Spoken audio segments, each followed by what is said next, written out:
Hey everyone, I'm Danielle D'Souza Gill, and I've been hosting Dinesh's podcast this week while he's been away, and we've been having so much fun. Today is my last day hosting, so he'll be back with you next week. If you are a regular Dinesh D'Souza listener, then I'm so glad you're here, and make sure to find me on social media. I'm at Danielle D'Souza Gill on all the platforms, on Facebook, Instagram, True Social, X. So make sure to find me on there for all of my comments and thoughts. I'm an author of two books, one called The Choice, The Abortion Divide in America, and the other one is called Why God, an intelligent discussion on the relevance of faith.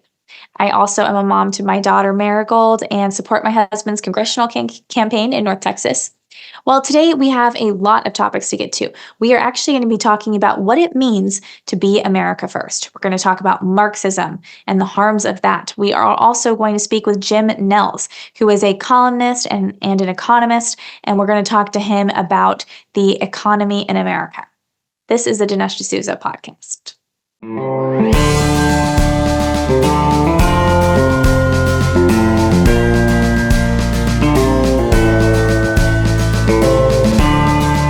America needs this voice. The times are crazy. In a time of confusion, division, and lies, we need a brave voice of reason, understanding, and truth.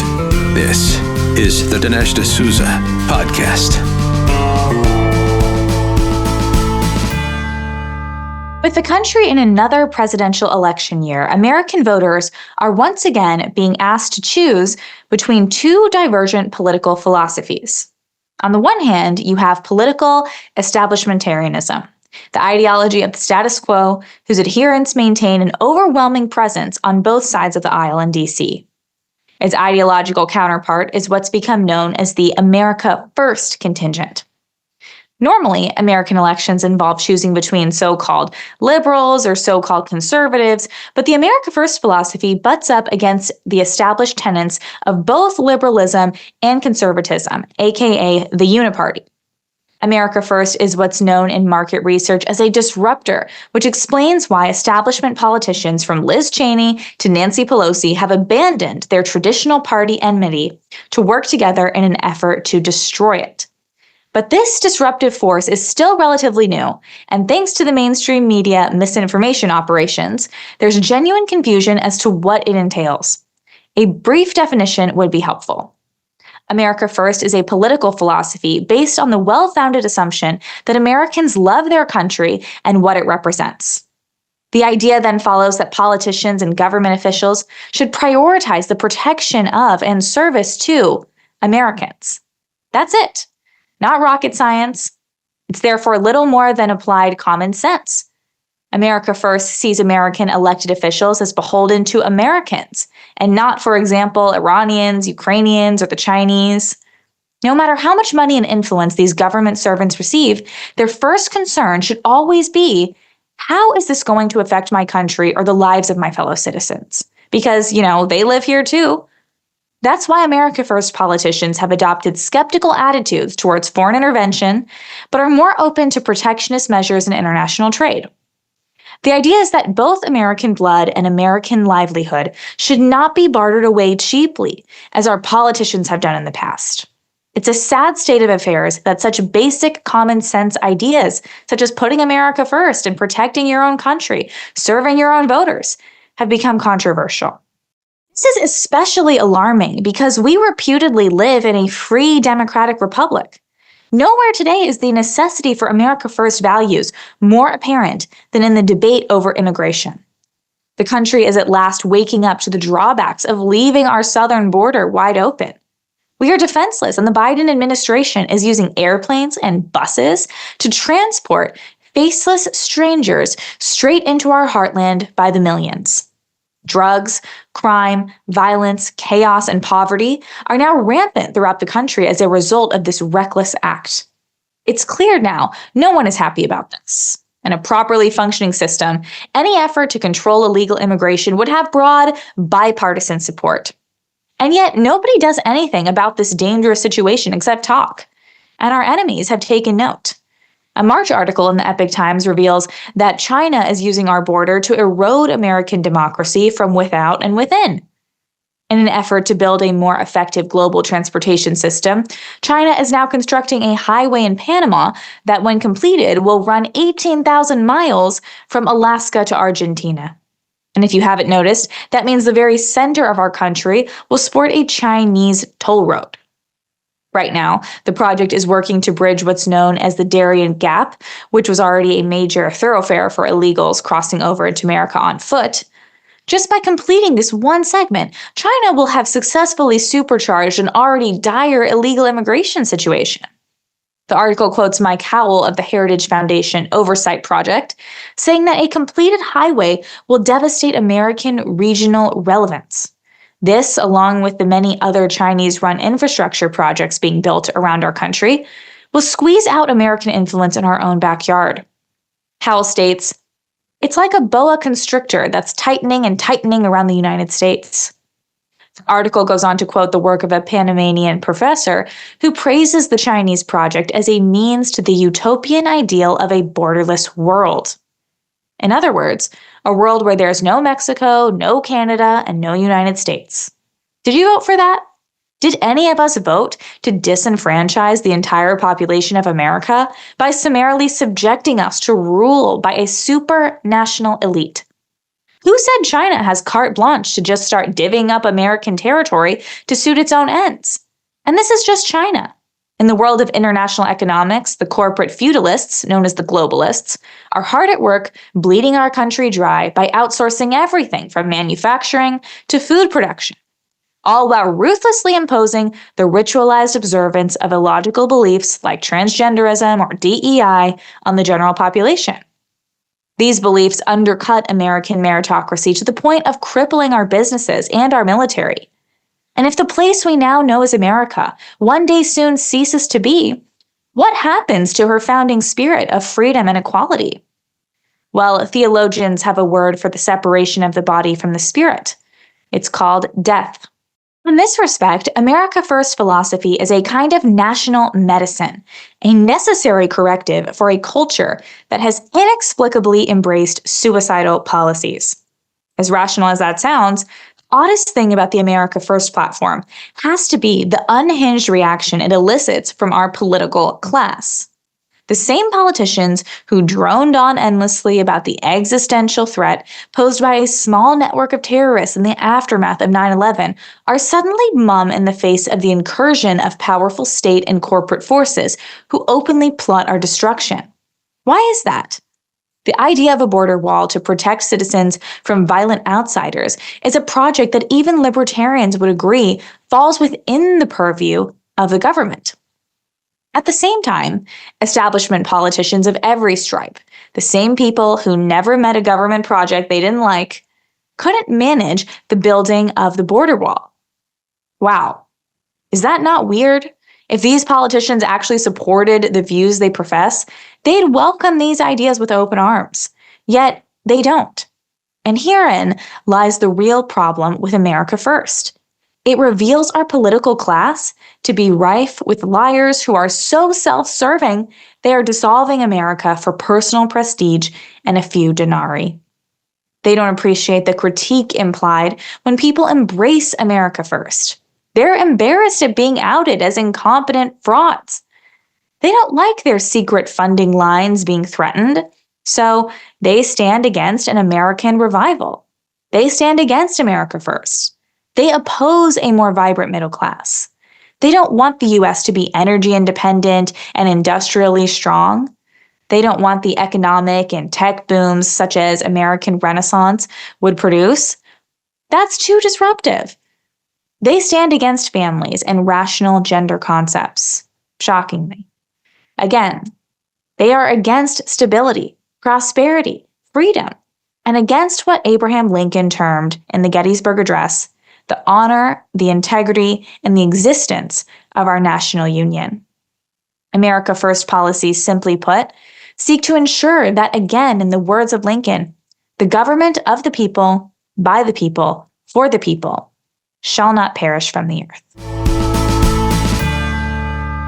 You might have heard Mike Lindell and MyPillow no longer have the support of their box stores or shopping channels the way they used to. they've been part of this cancel culture. And so they want to pass the savings directly on to you by having a $25 extravaganza. Now, when Mike started My Pillow, it was just a one-product company, just the pillow. But with the help of his dedicated employees, Mike now has hundreds of products, some of which you may not even know about. So to get the word out, I want to invite my viewers and listeners to check out their $25 extravaganza. 2-pack multi-use My Pillows, $25. My Pillow sandals, $25. 6-pack towel sets, $25. Brand new 4-pack dish towels, you guessed it, $25. And for the first time ever, the premium My Pillows with the all-new Giza fabric, just $25. By the way, orders over $75 get free shipping as well. The amazing offer won't last long, so act now. Call 800-876-0227. The number again, 800-876-0227, or go to mypillow.com. Make sure to use the promo code. It's DINESH, Dinesh. Have you heard about the groundbreaking film hitting theaters nationwide this summer? Get ready for The Relentless Patriot. It's a captivating documentary by Global Ascension Studios, Hollywood's first ever conservative movie studio, headed by Joshua Macchiello. This isn't your average documentary. It's a powerful tribute to American patriotism and activism, following Scott Lobido's remarkable journey from stirring flag renditions to outspoken advocacy for our service members. Scott's story is one of unwavering dedication and unfiltered passion. Join the movement on June 13th for the special release of The Relentless Patriot. Experience Scott's journey, feel the pulse of American patriotism. Don't miss this unforgettable cinematic experience. Mark your calendars, be part of history with The Relentless Patriot, brought to you by Global Ascension Studios. During the 20th century, the ostensible goal of Marxism was the eradication of any semblance of class structure in order to free mankind from historical oppression. In hindsight, it was a solution in search of a problem, as its reduction of all conflict and oppression to mere class struggle oversimplified dynamic and complex contemporary and historical situations. Much in the same way an ignorant bigot heaps all his personal problems onto his scapegoat of choice, Marxists blame class structure for all of the world's ills. Marxism would never work because it was based on a sloppy analysis and motivated by the base personal hang-ups of one man. So when it became the governing ideology in places like Cuba, the Soviet Union, China, and Cambodia, it worked less like a socioeconomic theory and more like a personal grudge, an attack set loose upon a planet of otherwise innocent and unsuspecting people. Marxism fails because everywhere it has been tried, it has ended up leading to destruction and accomplishing the opposite of what it claims to be set out to do. Instead of creating equality, it establishes a two-class system consisting of the rulers and the ruled. Under communist regimes, these two classes remain as distant as any classes have ever been. The rulers enjoy a life of ease and luxury, while everyone else waits for hours in the hope of receiving a single loaf of bread. What's more, Marxist states have been historically unprecedented in the brutality of their police state tactics. You aren't allowed to worship God, work or pay, or write, or even think about such inoffensive topics. Alas, Marxism also fails to achieve real freedom because the ideology is so fragile that even an isolated incident of providing goods or services for money threatens to collapse the whole project. Communism is less about helping the downtrodden and more about consolidating power. Marxist societies are places where innovation and success are punished on principle. You aren't allowed to improve anything. You can't improve quality of life, least of all your own situation. If Marxists were sincerely committed to helping people, they would be focused on improving metrics, such as class mobility. It's not in puritanical Marxist societies where people enjoy the benefits of such socioeconomic upward mobility, but rather in the freedom-loving capitalist West. How can this be? Karl Marx said capitalism was all about oppression, yet here in the United States, we're confronted daily with examples of capitalism empowering impoverished citizens who, through hard work, grit, and determination, launch themselves into the company of their erstwhile capitalist oppressors. They may have an iPhone or live life in a way that has an improved life because of these inventions. If we accept Marx's notion that class differences are at the root of all of society's evils, then class mobility is the closest thing we have to a working solution to the problem of poverty. Class mobility, therefore, is a metric we should all be interested in because it serves as an indicator for the freedom we have to improve our lot in life. And for all the praise we give rates of upward mobility in the West, a disturbing trend has shown that mobility is shrinking. This is happening in particular in the middle class, according to a 2022 analysis of government data by the Pew Research Center. The report states that the middle class, once the economic stratum of a clear majority of American adults, has steadily contracted in the past 5 decades. The share of adults who live in middle-class households fell from 61% in 1971 to 50% in 2021. This comes from how the American middle class has changed in the past 5 decades. The middle class is the best indicator of where society is headed because its trajectory is not fixed in the same way it tends to be for the extremely rich or the extremely poor. For example, when you define upward mobility as the ability of a given birth year cohort to economically outpace their parents, both the upper and lower classes display predictable consistencies. It's hard for those born rich to out-earn their parents who already kind of exceeded expectations. It's comparatively easy for those who are extremely poor to demonstrate very moderate gains in income over their parents, where they may be still poor, but just a little bit less. So upward mobility is typically stagnant for the extremely rich or extremely poor. But if we look at a 2017 study published by Chetty et al. In Science under the depressing title, The Fading American Dream, Trends in Absolute Income Mobility Since 1940, the greatest decline in upward mobility since the 50s has been in the middle class. What could be the cause? Where is the downward pressure on economic freedom coming from? We've previously talked about how the Fed's monetary policies of flooding the market with dollars eviscerated the middle class salaries. Another cause may in fact be the Marxist remnant in our government. Take Energy Secretary Jennifer Granholm, for example. She recently added 40 more appliances to the Department of Energy's unified agenda. The list seeks to impose various regulations on the populace. It puts regulations on the manufacture of appliances, from gas stoves to ceiling fans. The stated goal is to save consumers money by making appliances more efficient, but that doesn't really make sense. Manufacturers who are capable of implementing product changes that would save consumers money don't need an incentive in a free market to save a consumer money. And that's how you know Granholm is a Marxist. She says she wants to improve lives, but her actions are guaranteed to impoverish the masses while consolidating power for her party and her role. It's uncanny how that's always the way things work out under leftists.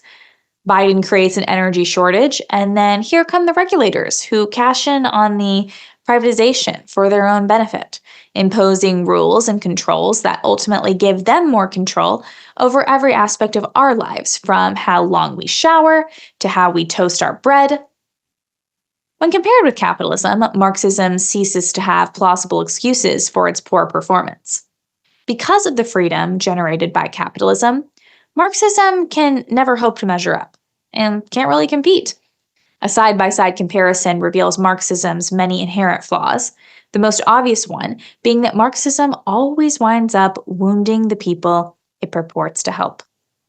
Despite its failures, Marxists continue to insist that their ideology is capable of saving the world, which would perform better for class mobility and personal liberty, Marxist communism, or American capitalism.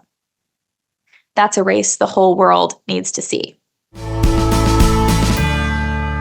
The hardest part about weight loss? Getting started. But once you get started, you'll be so happy you did. Are you ready to lose weight but not sure where to start? I understand. Debbie and I were right where you are a year and a half ago. Let me tell you why we chose PhD Weight Loss and Nutrition, and why I so highly recommend their program. First, Dr. Ashley Lucas has her PhD in chronic disease and sports nutrition.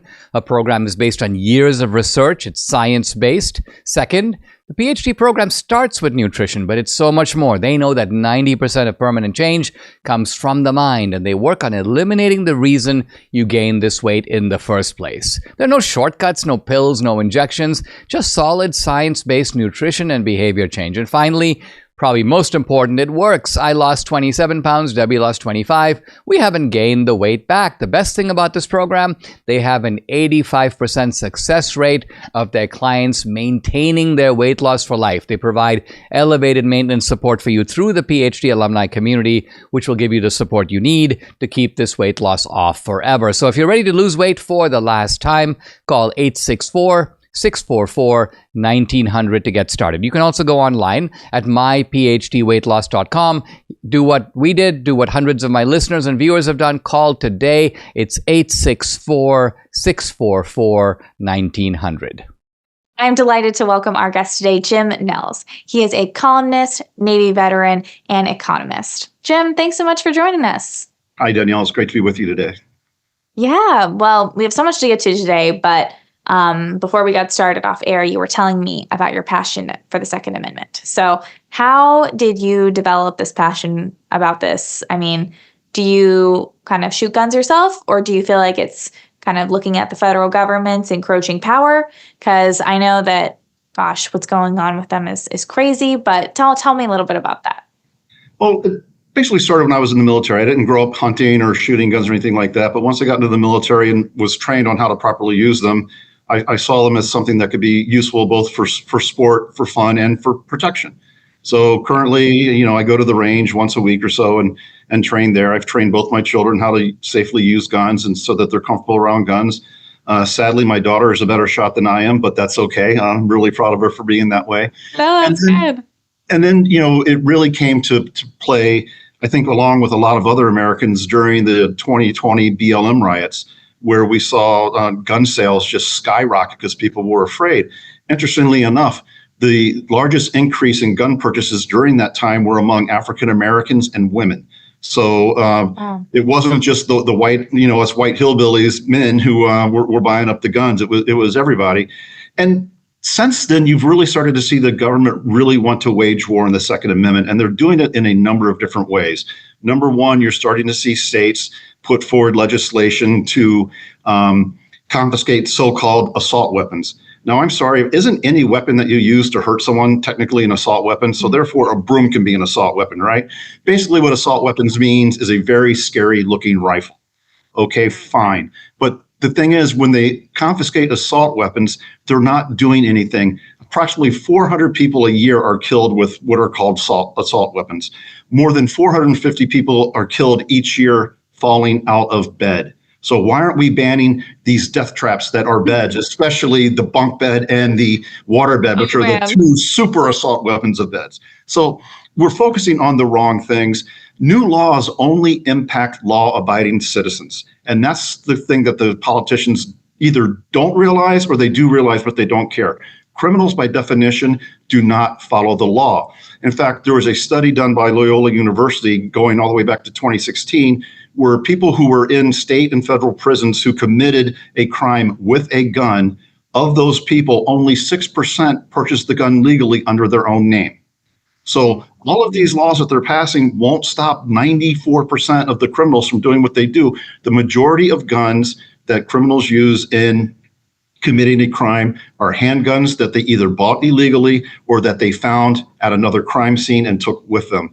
The other thing we see is these guns pass from person to person to person, as either they're killed by one of their competitors, if you will, or someone commits a crime with a gun and the first thing he wants to do is sell it to someone else for cash, so he no longer has that gun. So the government's focusing on all the wrong things. If the government really wanted to stop gun crime, especially mass shootings, because all of these things happen pretty much after a mass shooting. They say, oh, we need to do something. We need some common sense gun laws. There are two common sense gun laws that I would love to see Congress pass, but they don't have the fortitude to do it. Number one, ban gun-free zones. If you're a criminal and you want to go shoot up a whole bunch of people, where's the best place to go? A place where you know that no legal gun carrier will be there because they're not allowed to bring their guns into that area. Number two, universal concealed carry. There's no reason why I go through 16 hours of training in the state of Illinois in order to get a concealed carry license, and yet that doesn't transfer across to, say, New Mexico or to California or to New York. You don't have to get a driver's license for every state that you drive in. Why can't we have universal concealed carry, eliminate the gun-free zones, and then the criminals will think twice because they don't know if the person next to them is a good guy with a gun. Right. Absolutely. It's crazy how much our Second Amendment is being chipped away at. And it seems like every time you mention a mass shooting, especially a school shooting happens, the left says, let's capitalize on this opportunity to try to push our, liberal agenda, to take away guns and so on. So, I mean, at the end of the day, I feel like with situations like that, it's a mental health crisis because the person who's in the situation is they clearly are a disturbed person. And so there's a lot that needs to be done there. And taking away the gun, as you mentioned, isn't going to solve the issue. Absolutely not. And, the other thing that we're seeing is it is a mental health issue, like you said. And a lot of these recent school shootings, the ones that have taken place over the last 12 months, the people that did the shootings were on some sort of antidepressant medication. And so you don't know if they went off the medication and that's what caused them to do this, or if the medication in and of itself caused them to do this. So that's something that I think we really need to explore. The other thing that the government is doing, Danielle, and this is what they did in my home state of Illinois, is they said, if you want to keep your evil assault weapons, you have to go register that weapon with the state police so we can create a database of people who have guns. Now, you can look back in history. Countries that did that, it didn't turn out well for the citizens. It didn't turn out well for Jews in Nazi Germany when they had to go tell the government who had guns and who didn't. It didn't work well for the Venezuelans, the Cubans, or the Chinese citizens when their governments made them do something like that. There is a history of governments forcing people to register their guns, saying, I have this many guns in my home and here are the type of guns I have, and then the government showing up at that person's door and taking them away. Right. Oh my goodness. Well, Jim, let's transition to talking a little bit about economy because you were an economist and people are living in really difficult times. I mean, it's amazing how much Biden has ruined our country in these last few years. But maybe you can take a minute and compare the Trump economy with the current Biden economy that we're in right now. Let's look back to maybe pre-COVID. Yeah, so if you look at what happened pre-COVID, Trump came in and all of a sudden things took off. And for a couple of reasons, he was very pro-business and anti-regulation, and he was pro-America. And those three things together signaled to the companies in the United States that I'm going to invest in infrastructure in America. I'm going to invest in research and development. I'm going to do the things that need to be done in order to ensure that my company can grow and I can hire more people. The Trump tax cuts were very good because it lowered the corporate tax rate. And then what we saw is corporations repatriating money back into the United States that they had kept in other countries because they didn't want to pay the 28-30% corporate income tax that they were paying under Obama. So Trump did very, very well with that. We saw the stock market doing well. We saw unemployment, especially unemployment for minorities, women, and high school graduates be at record high levels. COVID hit, once in a lifetime pandemic. Hopefully it never happens again. The stock market crashed, but then it was coming back strong. All Joe Biden had to do was nothing. If he had just sat in the Oval Office and counted his toes, the economy would be in a much better position than it is today. But what did he do? He pumped trillions and trillions and trillions of dollars into the economy without doing anything to get the economy rolling. So you had more money chasing the same number of goods and services, which means we got inflation. And what we saw when Biden took office, inflation was about 1.3, 1.4% in January of 2021. We had 19 consecutive months of increase in inflation, peaking just under 10%. Now, the rate of growth of inflation is coming down. But the thing that people forget is inflation is additive. So if inflation was 10%, just for the sake of argument, in June of 2023, and it's 4% in June of 2024, we're still 14% higher than we were 2 years ago. And for them to say that inflation has been cut is wrong. The rate of growth. The analogy I like to make is that if you gain 10 pounds over Christmas because you eat a whole bunch of food, and then Over Easter, you only gain 5 pounds. You're not getting thinner, you're getting fatter, slower. And that's what the economy is doing. We're seeing prices go up continuously, but it's going up more slowly than it was before. The other thing that's happening with our economy is that, again, Biden is not pro-business. He wants to raise taxes. He wants to do a whole bunch of things. He also has said he wants to kill the fossil fuel industry. So if you're Shell or you're British Petroleum or one of these other companies who are in the petroleum industry, are you going to invest a lot of money in R&D? Are you going to invest money in updating your refineries so that they can be more productive? No, you're not. You're going to do a whole bunch of other things to try to maximize your profits in the time that's left. The last thing that we're seeing right now, Danielle, is that we really have almost a schizophrenic economy. At the macro level, things look really good. The stock market's doing very well. Unemployment is at a very, very low rate, although workforce participation is not where it should be. But if you look at what's happening to the average American, especially working class Americans, they are getting killed. Their wage increases are not keeping up with the rate of inflation. Their credit cards are maxed out, and they're not using that to go on vacation and buy flat screen TVs. They're using their credit cards to pay for their utility bill, to pay their rent, and to pay for food and gas. Food prices are out of control. There was a recent study that showed that 1/3 of Americans are skipping meals in order to pay their bills. Think about that. In the United States of America, nearly 1/3 of Americans are skipping meals in order to pay their bills. We're starting to see record foreclosure rates on homes. We're seeing record numbers of people back out of the sale of homes because they realize they can no longer afford that home. And we're seeing a record number of automobile repossessions. But the one thing that I saw that gives me a lot of pause and makes me really worried is consumer spending is starting to fall off a cliff. That means that people don't have any more room on their credit cards. They've drained all their savings, and they're finally saying, we can't build any more debt. We've got to start cutting. And that's going to cause what economists will call shrinkflation or stagnation, where basically with stagnation, we have low to no growth and we have inflation. And I think that's what we're going to start seeing. Now, the government's going to tout, hey, our gross domestic product numbers are looking pretty good, but they don't, because gross domestic product also includes government spending, which is at record high numbers now. If you backed government spending out of GDP, our economy is shrinking. Mm-hmm. Yeah. If you look at, though, the fact that I think in the last couple Christmases I would see these numbers saying, oh, look, Christmas sales and these things are through the roof. And I remember thinking to myself, it doesn't make any sense because Americans are hurting. But like you said, eventually I think it kind of leads to a point where people say, whoa, I can't keep living like this. I can't keep up this lifestyle that I had before under President Trump, like you mentioned.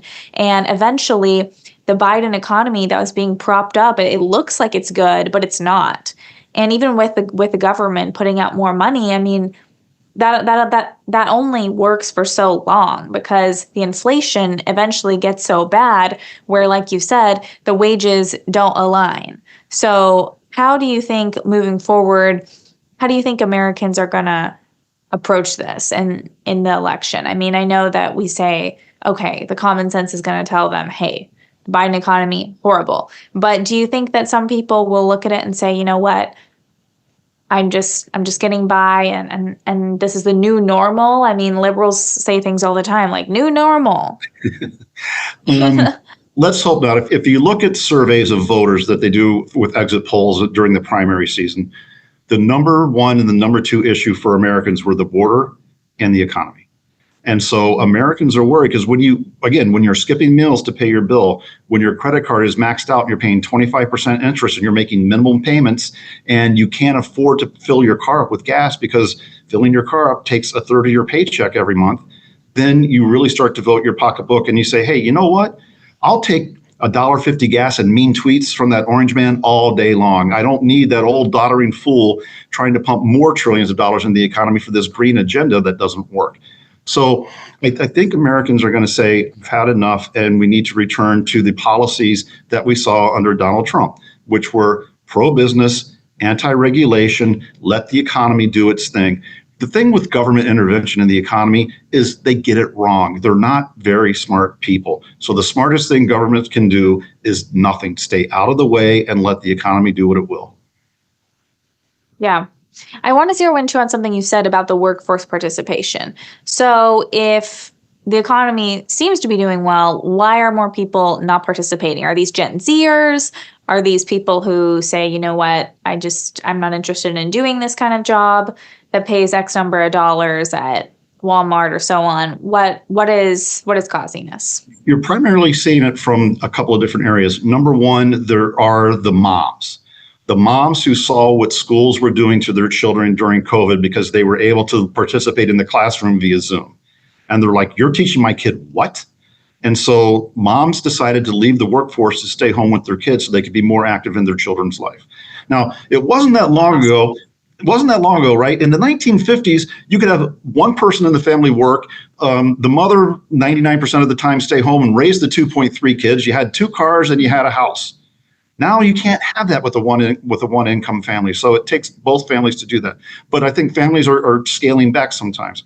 The other thing that you're seeing is a bunch of Gen Zers who, when they got all of this Biden COVID money, they're like, well, gosh, this is a lot better than working, so I'm just going to not work.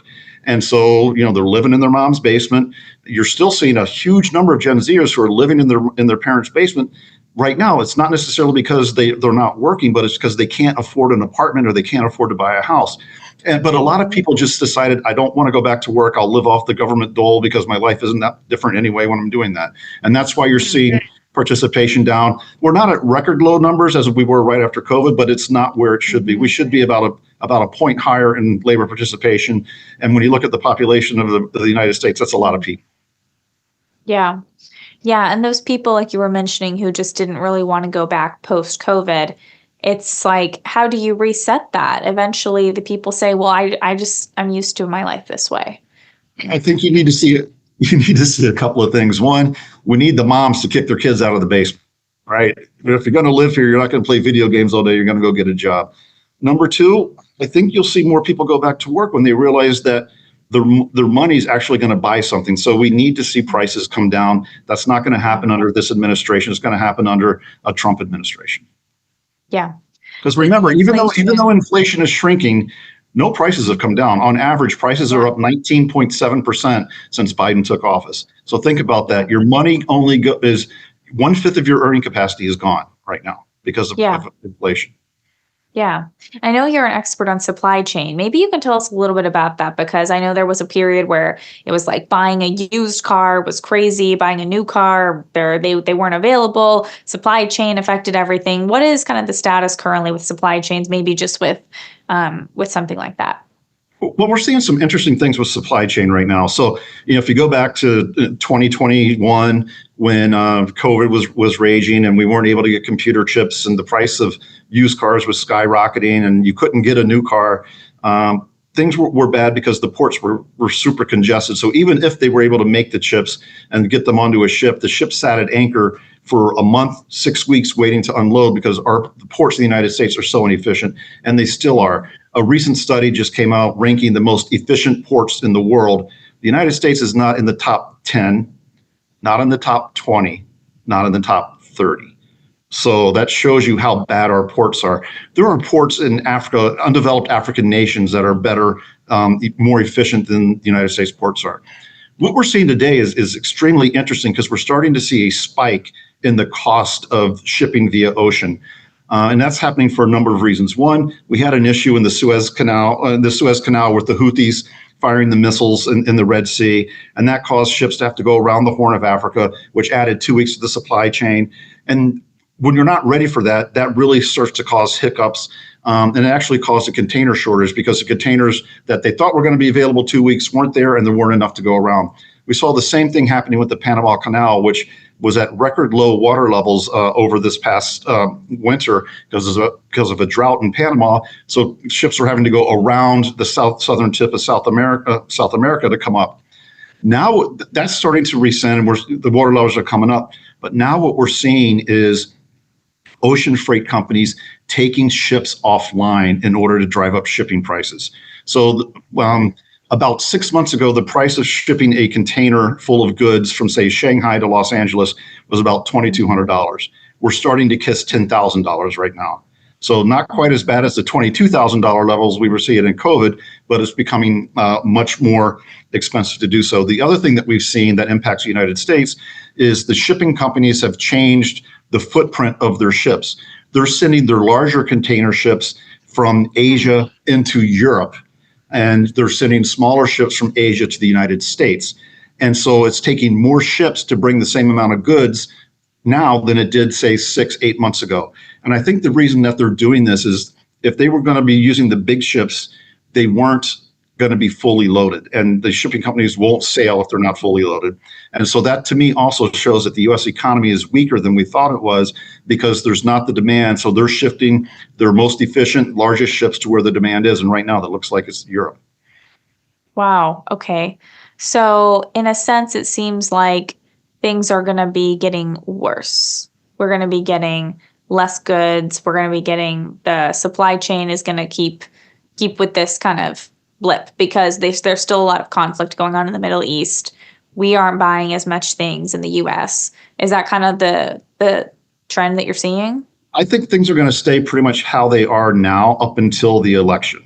And depending on who wins the election, we'll see it change overnight, because a lot of this is done off of forward momentum, not actual results, right? It's forward looking. So if Trump wins, everyone's mentality is going to be, okay, we're going to go back to how things were before COVID. And so companies will they'll start adjusting, basically, if you will, to support the pre-COVID economy. If they see Biden win, they're going to stay where they are. Now, the one thing that I think, going back to the intersection of the economy and the supply chain, the one thing that we really need to watch is what the Federal Reserve is going to do with interest rates.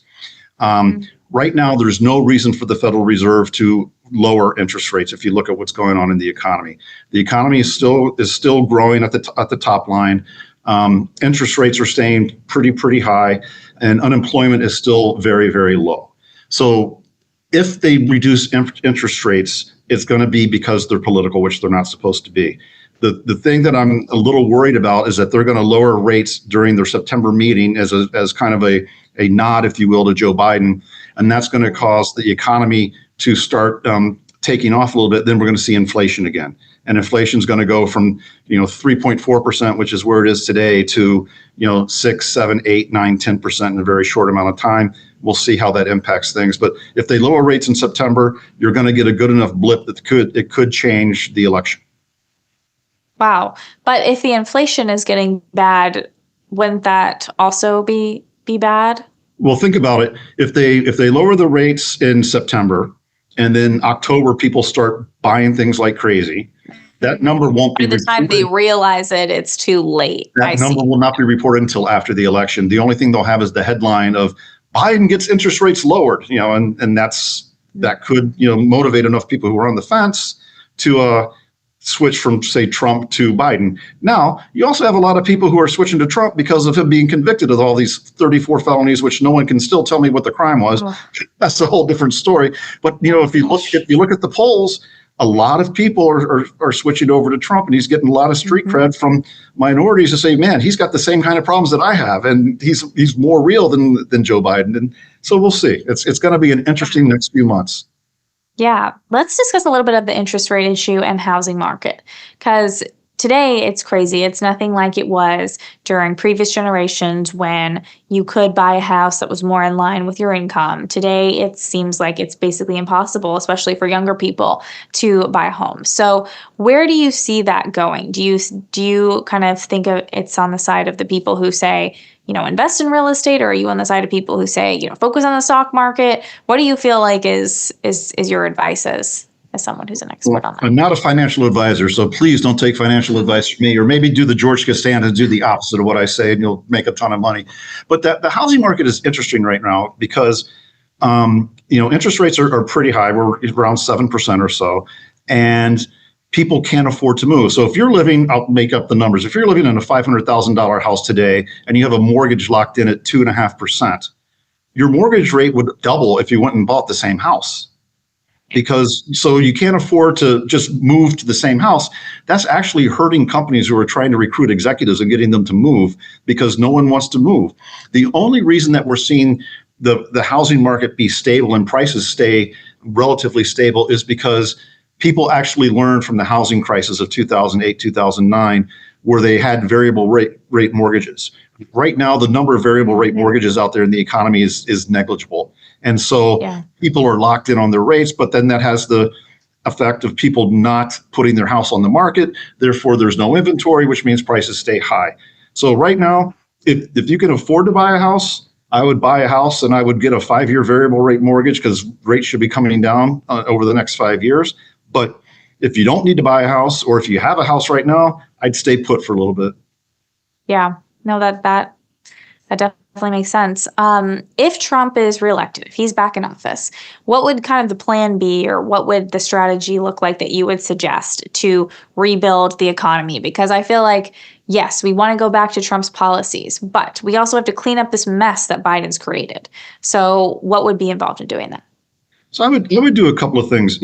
First and foremost, Trump needs to rescind all of the new regulations that Biden has put in that are anti-business. He needs to then work with Congress to make the tax cuts permanent so that they don't go and start raising the corporate income tax. Most importantly, don't raise the corporate income tax any higher than it is. And don't raise, Biden wants to nearly double the capital gains tax. Now, capital gains is something, if I buy $1,000 worth of stock and that stock doubles in price to $2,000, and then I sell the stock and I make a profit of $1,000, they want to charge me 48%. So they want to take away $480 of that $1,000 that I made in profit from the sale of the stock. But what people forget is I bought that stock with money that had already been taxed at 37%. Right? Yeah. So I had $100. It's now down to 63. I take that 63. I invest some of it into the stock market. The stock goes up, and then they want to take 48% of my profit away from me doing that. That's completely insane. They got to make sure that they don't do that. The next thing that I would do is I would take all of the unspent COVID money and any money that had not been spent on all these silly Green New Deal projects, and I would use it for infrastructure, not green infrastructure, not windmills. I would fix roads and I would fix bridges. And I would fix airports. That's the number one thing that we need to do from an infrastructure perspective. And then, quite frankly, and no one's going to like me saying this, we need to find a way to break the unions in our ports so that we automate our ports and our ports become world class instead of being a laughingstock, which is what they are today. Wow. Do you feel like, sorry, just what you said about the airports, do you feel like the airport issue, though, is like that takes kind of a while to fix, right? Because I guess they have to it takes some time. It may even be, I guess, post-Trump by the time you see some of the results of some of like the infrastructure projects. But again, a lot of what drives the economy is not actual results, but the forward-looking anticipation of those results. So if, for example, and I don't know what the numbers are, but let's just say, for example, there are $5 trillion available in unused funds from COVID, green infrastructure, whatever, and Trump announces over the next 4 years, we're going to invest $4 trillion in upgrading our roads and bridges, right? One, construction crews start hiring more and more people, right? And then number two, people get excited about the way that the infrastructure is going to look, and it just creates its own momentum. So much of the economy is driven by the way people feel. And again, that's why it's forward-looking. If I feel good about what's going on, I might be willing to incur a little bit of debt in order to buy that 65-inch television or to take the family on a really nice vacation to Hawaii. If I'm not feeling good about the future and I'm worried about getting laid off from my job, or I'm worried that the price of gas is going to be $7 a gallon, I'm not going to go spend that money. And that's what causes the economy to shrink, and that's what puts us into a recession. Okay. Wow. Well, Jim, thank you so much for your thoughts today. I appreciate it. And all I have to say is Trump needs to win this fall, and hopefully next year is better than this year. Danielle, thanks so much for having me. It was a wonderful time. Well, that wraps up today's show. If you've enjoyed the show, make sure to find me. I'm at Danielle D'Souza Gill on Truth Social. I'm on X. I'm on Instagram, Facebook, all the places. I'm at Danielle D'Souza Gill. So make sure to stay in touch with me there. I've had so much fun this week subbing for Dinesh. So be ready for him to come back next week. And I hope to see you guys again soon. MAGA. Subscribe to the Dinesh D'Souza podcast on Apple, Google, and Spotify, or watch on Rumble, YouTube, and SalemNow.com.